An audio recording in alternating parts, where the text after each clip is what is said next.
you think we have a crisis in the business world when it comes to something called employee engagement, you're right. Here to shed some light on what's going on and what we can do about it is Lisa Anna Palmer, who is the author of a book called Light a Fire in Their Hearts. When you say light a fire in their hearts, I gather, I don't mean to be uncouth, you mean as opposed to under their rear ends? That's absolutely right, Joel. That's really an adage that comes from, last century. In this century, people are looking for meaning rather than money.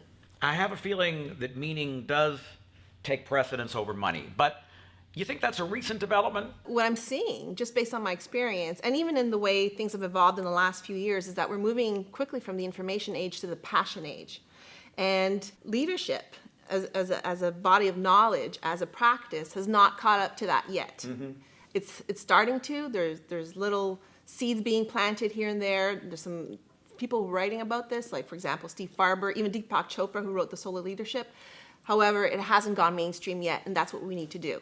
So the shift has happened, but not all the leaders have gotten the memo. That's right. Good way of putting it. Let alone the training of how to deal with it. Exactly. And that it poses a challenge. I see a lot of managers who are very stressed because they do not know how to handle this. People do not want to be managed. They want to be inspired.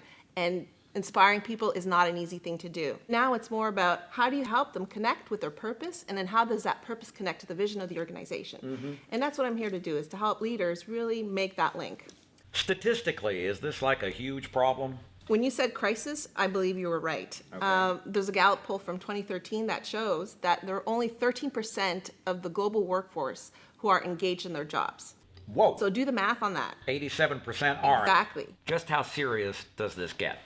It can get very serious, Joel. There are people who actually take their lives because of what's happening to them in the workplace. Have you ever worked with anyone who was on the brink?